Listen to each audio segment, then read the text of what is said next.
teman-teman, kami dari kelompok 13 Farmasi kelas B Universitas Jember, Jesse dan Zahwa. Yang pertama, kami akan menjelaskan tentang tegangan permukaan.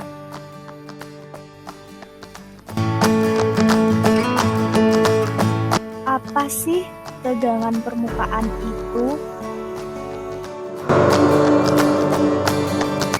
Berikut adalah penjelasan pengertian dari tegangan permukaan.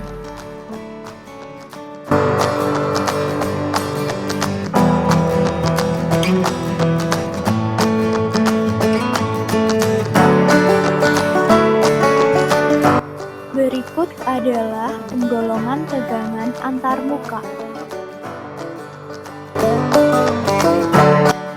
Faktor yang mempengaruhi tegangan permukaan yang pertama, suhu, jenis cairan, konsentrasi zat terlarut, adanya zat terlarut, dan yang terakhir surfaktan. Berikut adalah contoh penerapan tegangan permukaan dalam kehidupan sehari-hari. Yang pertama adalah nyamuk yang berjalan di atas permukaan air, dan yang kedua adalah pin yang tidak tenggelam melainkan mengambang di atas permukaan air.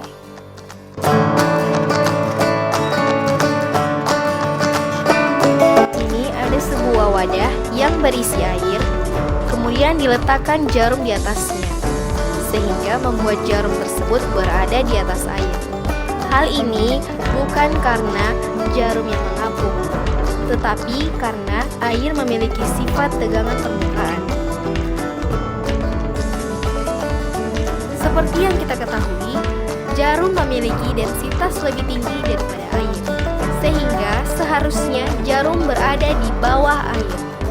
Tetapi karena air memiliki sifat tegangan permukaan, sehingga membuat jarum tersebut berada di atas permukaan air. Kenapa air memiliki sifat tegangan permukaan? Karena air memiliki molekul-molekul yang saling tarik-menarik dan memiliki ikatan hidrogen.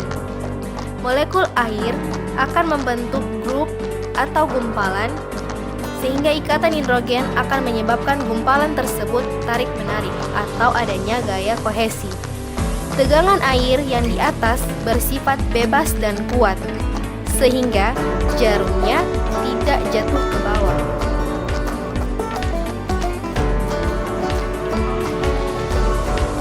Ketika tegangan permukaan di atas air rusak, maka jarum tersebut jatuh. Berikut adalah rumus sederhana dari tegangan permukaan.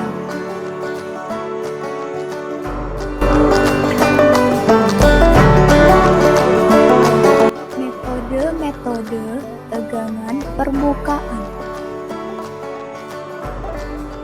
Yang pertama, kenaikan kapiler. Kenaikan kapiler adalah metode tegangan permukaan diukur dengan melihat cairan yang naik melalui suatu kapiler.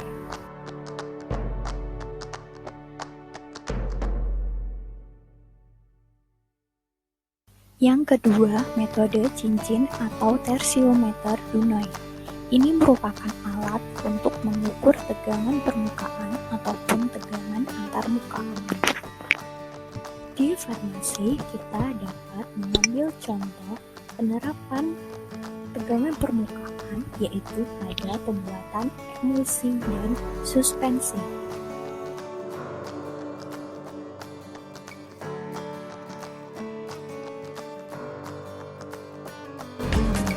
Apa itu emulgator? Emulgator terdiri dari hidrofilik dan lipofilik yang akan menstabilkan suatu emulsi. Di sini ada sebuah air dan minyak diletakkan dalam satu wadah.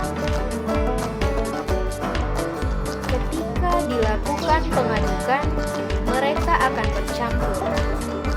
Tetapi pada beberapa menit kemudian, mereka akan terpisah kembali karena mereka tidak stabil secara termodinamik. Makanya ditambahkan emulgator agar menurunkan tegangan permukaan sehingga mereka akan dapat bercampur. Emulgator terdiri dari hidrofilik dan lipofilik. Hidrofilik akan bercampur dengan hidrofobilik akan bercampur dengan minyak.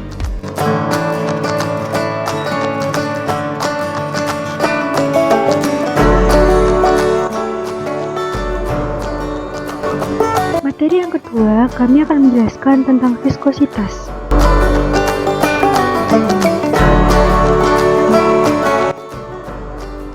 Apa sih viskositas itu? Viskositas adalah besaran yang menggambarkan ketahanan fluida untuk mengalir. Pada zat cair, viskositas disebabkan oleh adanya gaya kohesi atau gaya tarik-menarik antar molekul sejenis. Sedangkan viskositas gas disebabkan oleh tumpukan antar molekul. Pernahkah kalian berpikir bahwa air yang mengalir itu memiliki sifat seperti halnya sediaan yang dituang dari wadah? Faktor yang mempengaruhi viskositas. Jika suhu naik, maka viskositas akan turun. Larutan dengan konsentrasi tinggi akan memiliki viskositas yang tinggi pula. Viskositas berbanding lurus dengan berat molekul solut. Semakin tinggi tekanan, maka semakin besar viskositas suatu cairan. Secara formal, viskositas adalah rasio tegangan geser atau shearing stress terhadap gradien kecepatan dalam fluida.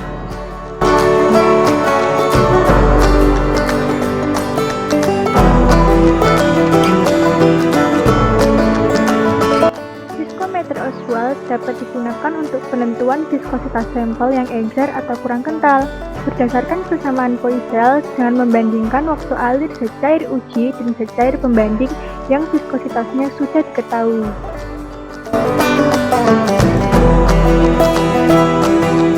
Viskositas fluida berbanding lurus dengan waktu alirnya. Makin besar viskositas zat cair, makin sulit zat cair tersebut mengalir. Hukum statis. Jika sebuah bola bergerak dalam suatu fluida yang diam, maka bola itu akan bekerja suatu gaya gesek dalam bentuk gaya gesekan dan arahnya berlawanan dengan arah gerak bola itu sendiri. Hukum Stokes mempunyai syarat sebagai berikut. Kecepatan terminal. Kecepatan terminal adalah kecepatan benda berbentuk bola bergerak mengendap dalam fluida kental dengan kecepatan konstan. Kecepatan terminal dituliskan sebagai berikut. Viskositas pada bidang farmasi merupakan salah satu faktor penting dalam penyusunan formula sediaan cair. Contohnya pada sediaan suspensi diharapkan partikel padat tidak cepat mengendap pada saat akan digunakan. Pada sediaan yang viskositasnya lebih tinggi, partikel padat dalam suspensi tersebut tidak mudah mengendap karena tahanan fluidanya tinggi.